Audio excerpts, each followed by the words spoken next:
Now turn to Section 1.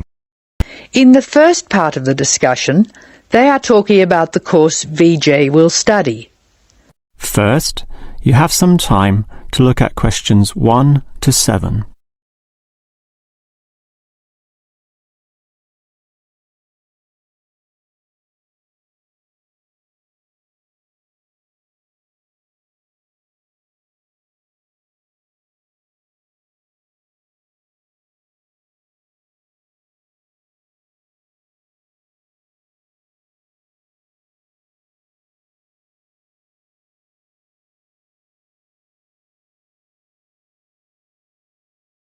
Now we shall begin. You should answer the questions as you listen, because you will not hear the recording a second time. Now listen carefully and answer questions 1 to 7. Hello. May I help you? Hello. Is this the right place for me to register to study foreign languages? Yes, it is. May I have your name, please? Vijay. My family name is Paresh. Vijay Paresh. Okay. Do you have a telephone number? Yeah. 909-2467. Thank you. Now, which language would you like to learn? We offer French, Italian, Cantonese, Mandarin, Spanish, Portuguese. I'd like to learn Spanish, please. Okay. Our classes are conducted in lots of different places. We have classrooms in the city and here in this building. What's this building called? This is Building A. I work near here, so it'd be best to study in Building A. What time do you want to come to lessons? They go on for 3 hours and they start at 10 a.m., 4 p.m. and 6 p.m. I wish I could come to the daytime lessons, but I can't. So 6 p.m, please. That's our most popular time, of course.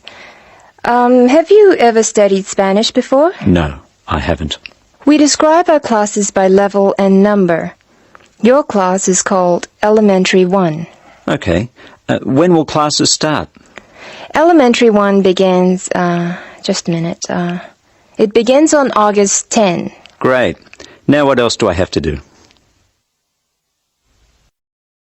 Before you hear the rest of the conversation, you have some time to look at questions 8 to 10.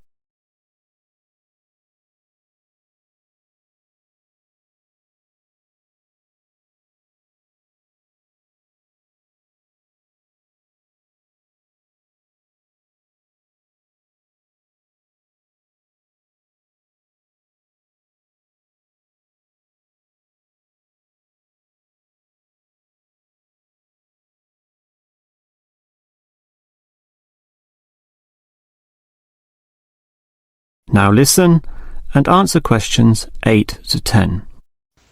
I'm sorry, Vijay. What were you saying? I wanted to know what else I had to do. Oh, of course. Please go to the building on the other side of Smith Street. I want you to go to the reception area first. It's just inside the door on the left as you enter from Smith Street. Give them this form. Okay. Do I pay my fees there? No, but the fees office is in the same building. Go past the escalators and you'll see a games shop. It's in the corner. The fees office is between the games shop and the toilets. Thanks. Where can I buy books? The bookshop is opposite the lifts. It's right next to the entrance from Robert Street. Your offices are spread out. Not as badly as they used to be. By the way, we offer very competitive overseas travel rates to our students. Oh, I'd like to look into that. Of course. The travel agency is at the Smith Street end of the building, in the corner next to the insurance office. Thank you very much. Bye. That is the end of part 1. You now have half a minute to check your answers.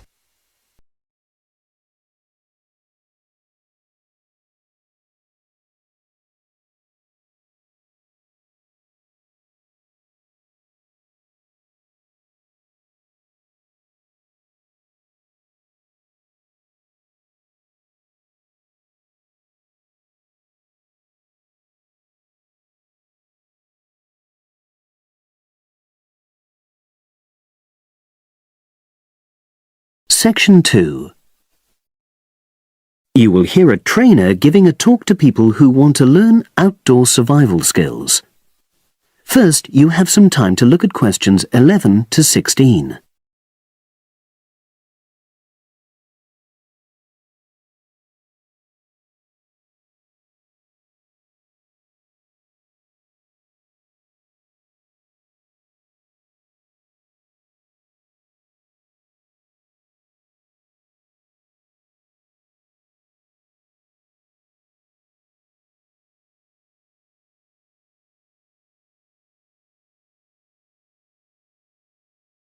Now listen and answer questions 11 to 16.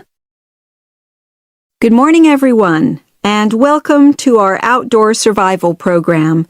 As you know, this week you'll be learning some of the basic information and skills you need to look after yourself independently in the outdoors.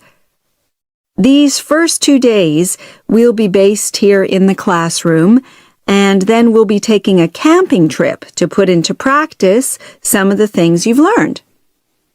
I'm going to start off with the topic of food. And to start with, I'll describe just 2 methods which we'll be putting into practice at our camp, and which make use of natural resources, the steam pit and the bamboo pot. I've got 2 posters here to make things clearer, and I'll start with the steam pit here. To make this, you'll need some dry sticks, some grass, some loose earth, and some stones. And for this week only, some matches. The first thing you do is to dig a shallow pit in the place you've chosen to do your cooking. Let's say about 25 centimeters deep and 30 centimeters wide. Your sticks have to be a bit wider than the pit because you have to put a line of them along the top from one end of the pit to the other. Before setting light to these, you take some large stones and arrange them on top. Then you start the fire and wait till the wooden platform burns through and the stones fall into the pit. At this point, brush away any pieces of hot ash from the stones. You can use a handful of grass and then take another stick and push it down into the center of the pit, between the stones. After that, you cover the whole pit with a thick layer of grass. And then you can put your food on it, wrapped in more pieces of grass, like parcels. Finally, cover the whole thing with earth. You have to pat it firmly to seal the pit. Then all you have to do is take the stick out and pour a bit of water into the opening that it leaves. It should take about 4 hours for your food to cook, as it cooks slowly in the steam that's created inside the pit. Now you have some time to look at questions 17 to 20.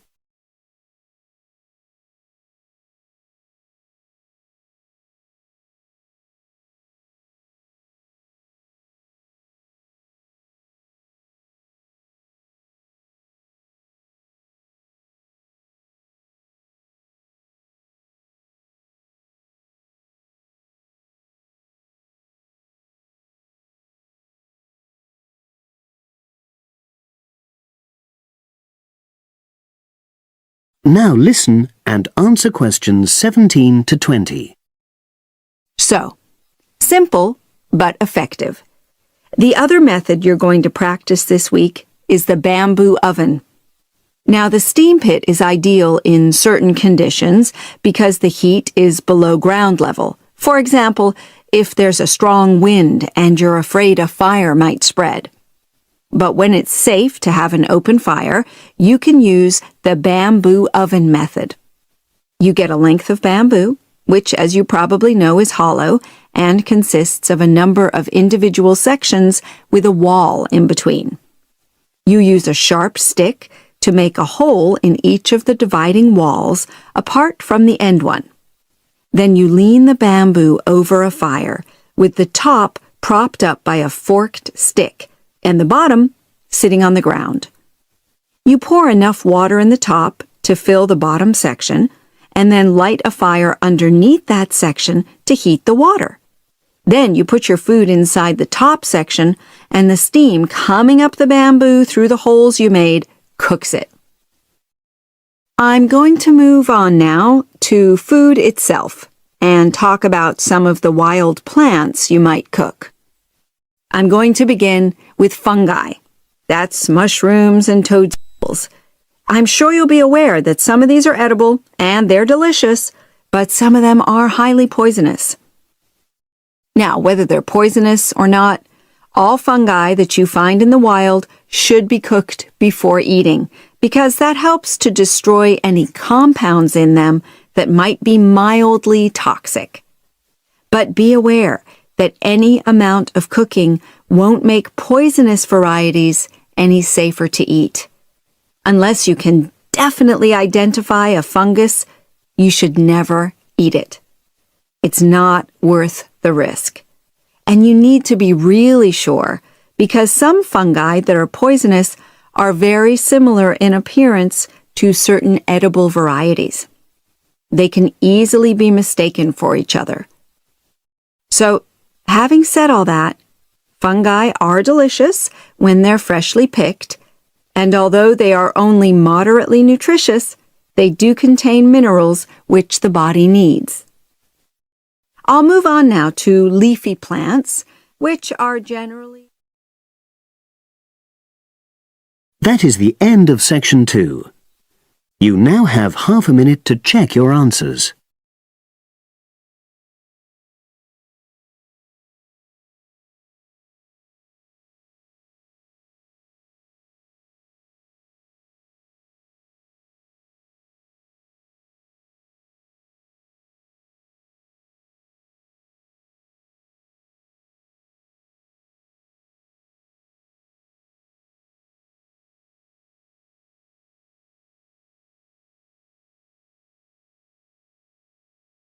Now turns to part 3. Part 3. You will hear a woman talking about a number of different beaches to a group of tourists. First, you have some time to look at questions 21 to 25.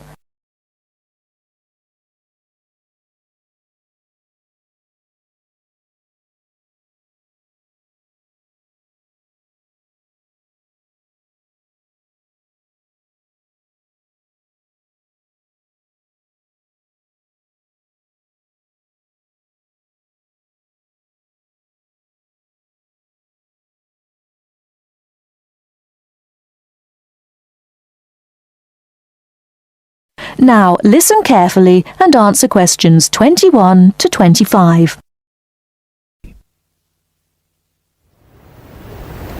Right, let's move on to the beaches here, which are absolutely beautiful. You do have over 100 to choose from. They're mostly sandy beaches, and they vary from the largest, which is 2.5 kilometers long, to tiny sandy coves. But there are a few that I'd really recommend you to visit.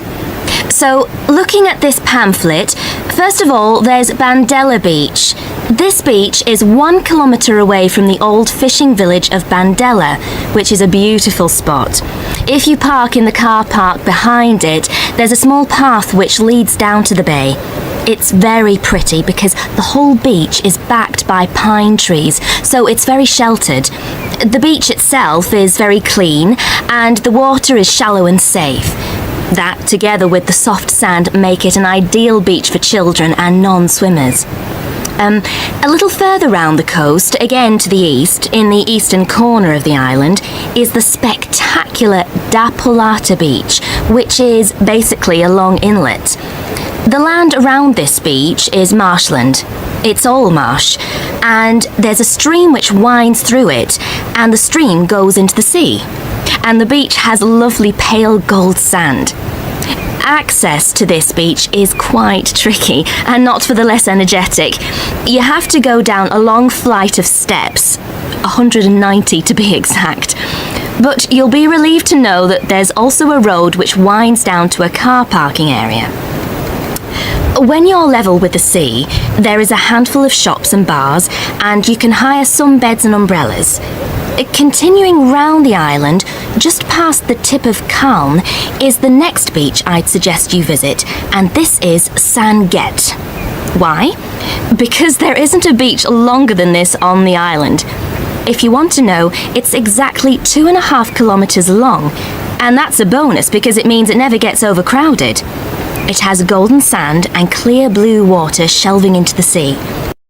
Before you hear the rest of the talk, you have some time to look at questions 26 to 30.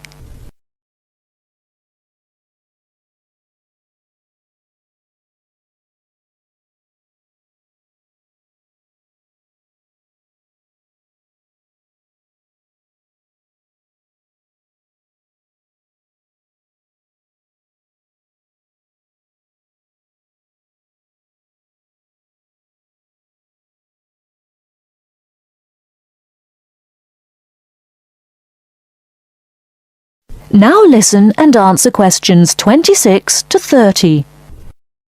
It has golden sand and clear blue water shelving into the sea. There are several beach restaurants to choose from, and water sports are available when the water is calm. But check first. This beach operates a flag system, as the sea can get rough and you should always swim between the flags. There's a large car park which gives you easy access to the eastern end of the beach, but the western end is much quieter and more wild as it is harder to reach. Blanaka is another popular beach, just in the northwest corner of the island. It has incredibly white sand and sparkling water. There is ample car parking here and plenty of bars and restaurants.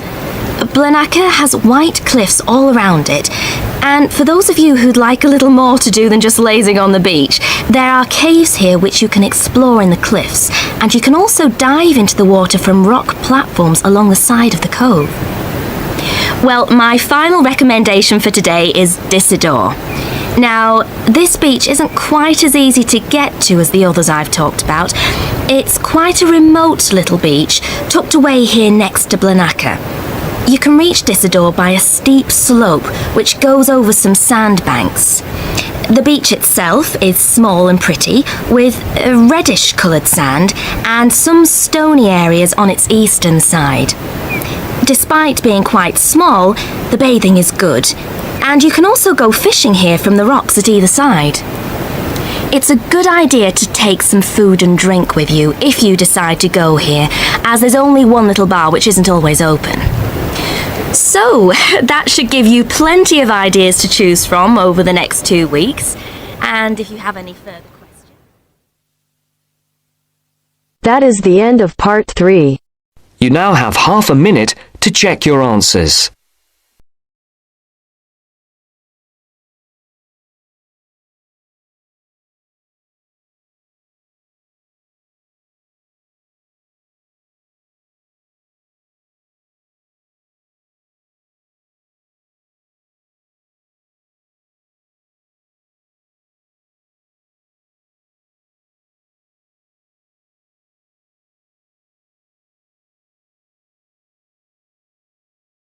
Now turns to part 4. Part 4. You'll hear a teacher talking about several British art galleries. First, you have some time to look at questions 31 to 33.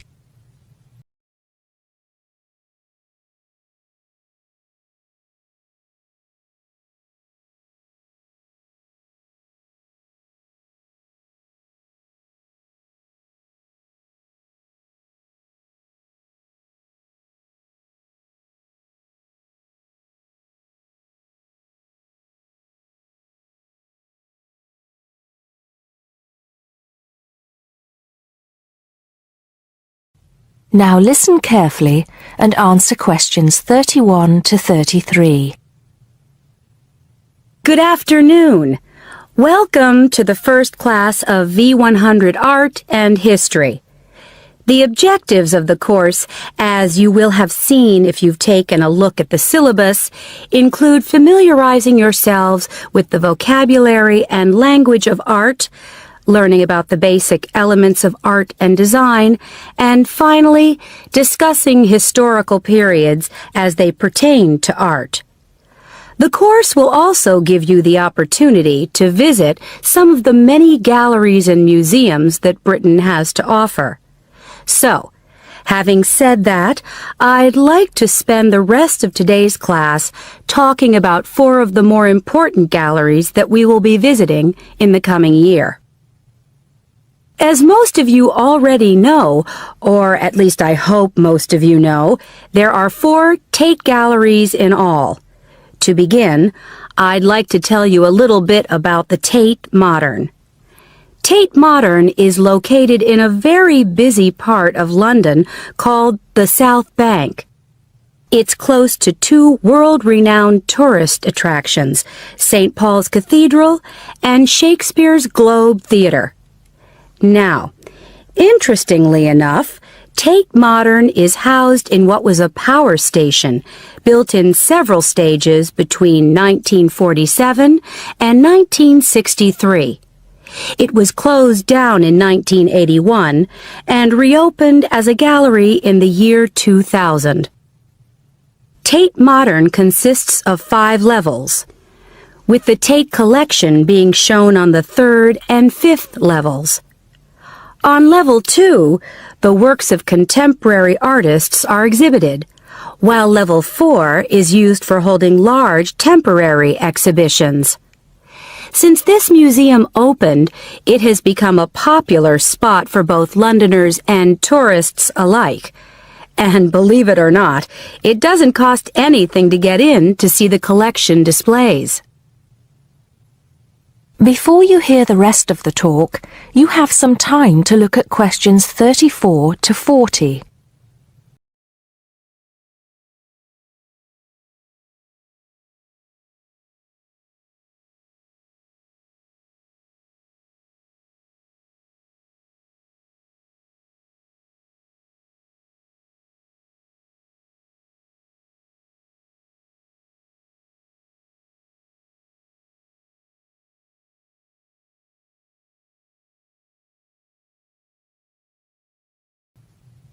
Now listen and answer questions 34 to 40.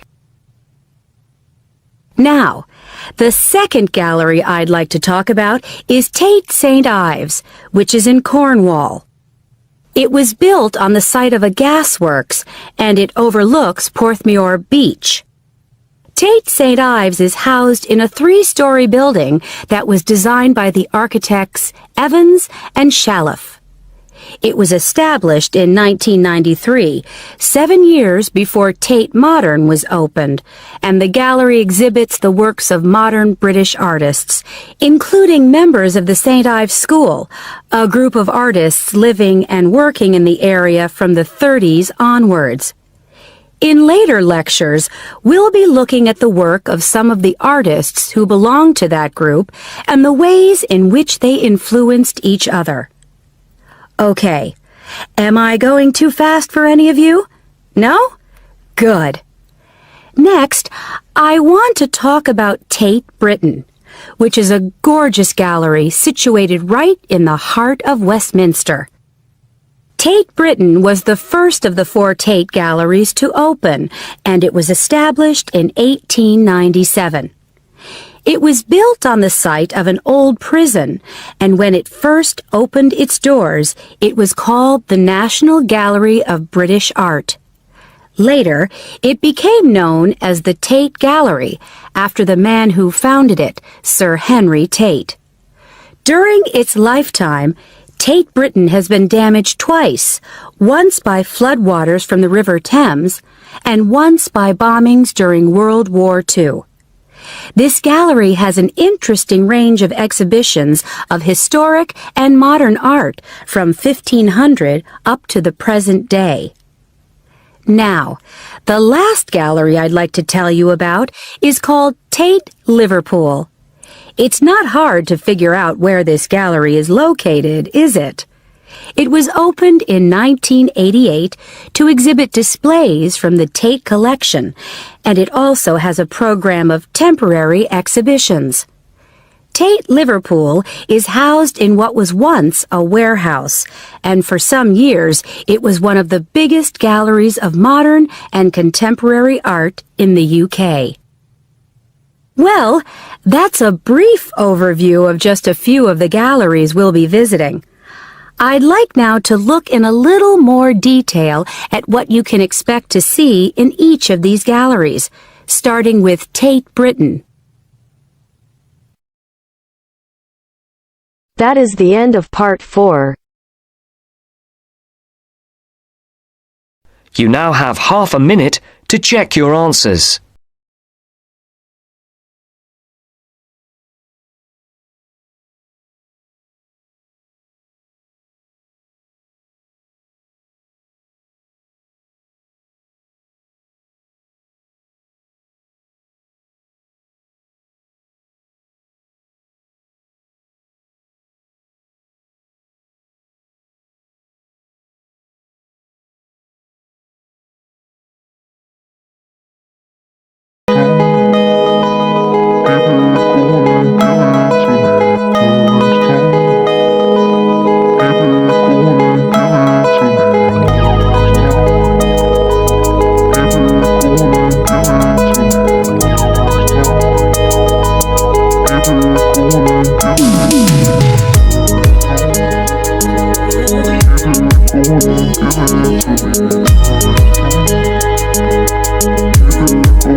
Give it to me.